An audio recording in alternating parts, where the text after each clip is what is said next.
السلام عليكم ورحمة الله وبركاته. أنا محمد سعيد وده تامن يوم من Elevate Yourself Day by Day، والنهاردة أقول لك على أهم 9 مصادر للكورسات المجانية في كل المجالات غير اليوتيوب.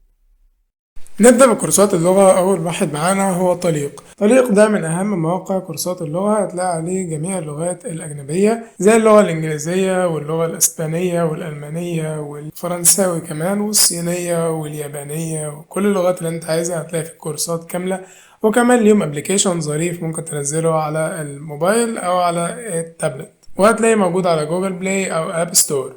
كل اللي انت هتعمله ان انت هتتفرج على الكورس وبعد كده بيديك اختبار، وكمان بتحفظ شوية كلمات او اللي هي اختبار على الكلمات والحاجات اللي هو شرحها في الفيديو. تاني موقع معانا هو دولينجو ده برضو هتلاقي عليه كل اللغات اللي انت عايزها عشان تتعلمها، وده عامل زي لعبة بالظبط، انت بتتعلم عن طريق حاجة شبه اللعبة. بيديك شوية جمل وشوية كلمات، ممكن يديك مثلا كلمات تكتبها او ان انت مثلا السبيلنج نفسه تلاقيه بينطقها وانت تسمع وتكتب اللي انت سمعته. فهو بالظبط هيدربك على السبيلنج وعلى حفظ الكلمات كمان وعلى التشكيلة او التركيبة بتاعة الجمل والجرامر. وهتلاقي فيه كورسات لجميع اللغات، وده هيساعدك بجانب طليق، يعني انت بتتعلم اصلا على طليق وممكن تطبق كمان على دولينجو، هتلاقي برضه لذيذ وهيساعدك في السبيلنج كويس.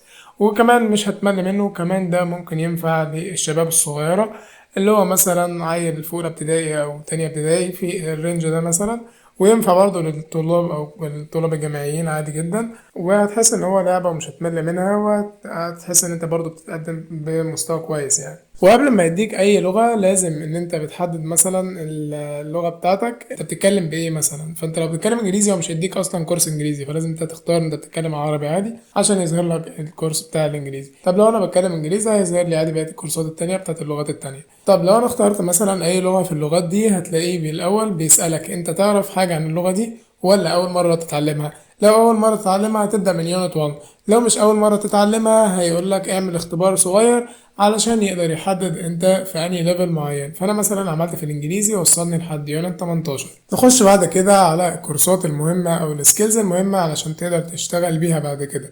اول حاجة عندنا بقى كورسيرا ده من اهم المواقع، وطبعا كل الناس عارفة كورسيرا.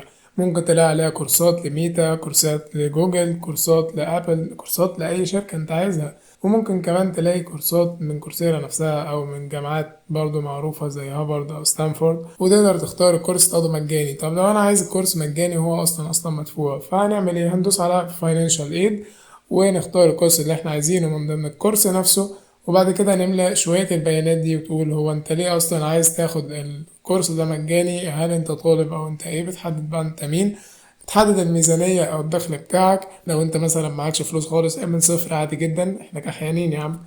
بعد كده برضه هتحدد انت تقدر تدفع قد ايه، فعادي ممكن تدوس انت ما تقدرش تدفع حاجة اكتب صفر. فتكتب برضه الحاجات دي لازم تملى 150 كلمة، فانا كتبت اي حاجة عشان نملى مثلا 150 كلمة دول. وبعد كده بتأكد كل اللي انت عملته، بتستنى شوية بيبعتولك ايميل وهتلاقيهم بعد كده عملوا لك اكتف على الكورس، وتقدر تشوف الكورس وتكمل عادي جدا. انا عامل كده مع كذا كورس زي ما انت شايف، وطبعا كلها كورسات قوية جدا زي ما انت شايف، كورس من ميتا وكورس من جوجل.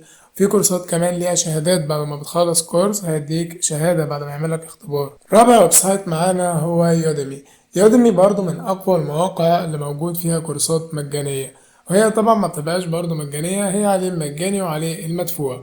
فاحنا بنختار الكورسات المجانية اللي تكون قوية وفعلا بتقدم محتوى علمي كويس. مثلا لو دورنا على كورسات ل C++ هندور هنلاقي في كورسات مدفوعة زي ما انت شايف. بننزل تحت على برايس وندوس ان احنا عايزين فري، فبعد كده يظهر لك كمية كورسز مجانية كتير جدا، تقدر تختار منها الكورس اللي انت شايف المحتوى العلمي بتاعه قوي وتختار الكورس وتكمل فيه وتتعلمه. خامس موقع معانا هو أليسون ده بقى من أقوى المواقع في كورسات المجانية، لأن هو أصلا ما عليهوش غير كورسات مجانية ودبلومات مجانية، وكمان بيديلك شهادات عليها. مثلا لو احنا عايزين كورسات ديزاين هتلاقي في كورسات جرافيك ديزاين ظهرت وكلها مجانية، مفيش أي كورس مدفوع. نختار برضو الكورسات القوية اللي موجودة ونجرب إن احنا نشتغل بيها. عندك مثلا دبلومة في الديزاين، هتلاقي الكورس ان انت ممكن تحمله وممكن تتفرج كمان على الفيديوهات وتغير الكواليتي بتاعت الفيديو، او ان تتحكم في حاجة ممكن تنزله وتتفرج عليه بعدين.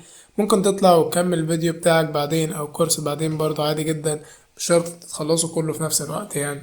هتلاقي عليه كورسات قوية جدا في الماركتينج وفي الديزاين وفي أي مجال من المجالات دي. عندنا الموقع السادس وهو ADX، ده من أقوى المواقع برضو اللي هتلاقي عليه كورسات من جامعة هارفارد، جامعة ستانفورد، ومن جامعات كتير جدا أجنبية. تقدر تشوف مثلا كورس أو introduction في ال Artificial Intelligence with Python من جامعة هارفارد من CS50.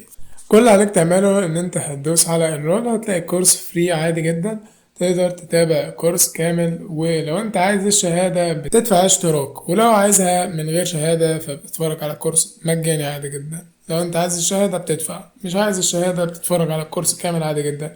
وطبعا زي ما احنا عارفين دلوقتي مفيش اي حاجة بتطلب شهادة، الشغل بتاعك بيكون بخبرتك. بعد كده عندنا جوجل سكيل شوب. جوجل سكيل شوب برضه هتلاقي عليه كورسات كتير جدا من جوجل، بس الكورسات اللي على كورسيرا من جوجل اقوى من الكورسات اللي على جوجل نفسه. بس هنا برضه هنلاقي كورسات ليها شهادات عادي جدا، بس هيكون مستواها اللي هو يعتبر للمبتدئين او اللي هي الناس اللي لسه بادئة عشان تتعلم. هيكون برضو مفيدة ليهم. وبرضو هتلاقي في كورسات عربي عادي جدا، مش كلها كورسات أجنبية. كل المواقع اللي قلناها في اللي فاتت كانت كلها كورسات أجنبية، مفيش كورسات عربية. لكن هنا هتلاقي في كورسات مشروحة بالعربي عادي جدا، وهتلاقي برضو في كورسات قوية وكويسة برضو متوسطة، وهتلاقي الكونتنت بتاعك كويس، وكمان في شهادة في الآخر، بيعمل لك اختبار برضو في الآخر، وعلى حسب إجاباتك ولو نجحت في الاختبار ده تاخد الشهادة. وكمان لو انت عارف مثلا قبل كده عن الحاجة اللي انت عايزها دي، فانت ممكن تخش تمتحن على طول وتاخد الشهادة على طول. بعد كده عندنا موقع كود اكاديمي. كود اكاديمي ده موقع هو كل اللي انت بتعمله عليه ان انت بتاخد كورسات لغات برمجة. يبقى كل اللي عليه اصلا هي عبارة عن لغات البرمجة: سي شارب، سي بلس بلس، بايثون، جافا سكريبت. كل لغات البرمجة هتلاقيها هنا. تقدر تدور على كل الكورسات المجانية، بس هنا الكورسات من غير فيديوهات. الكورسات اللي هنا عبارة عن كورسات هتلاقيها مكتوبة، وكمان بتطبق عليها. تلاقي في جزء ان انت بتقرا زي هو كأنه سلايدز، بتقرا السلايدز ديت وبعد كده هتطبق. بيقول لك في مثلا جزء بروجكت لازم تعمله، فالبروجكت ده بيكون في صفحة في الوش عندك بتكتب فيها الكود.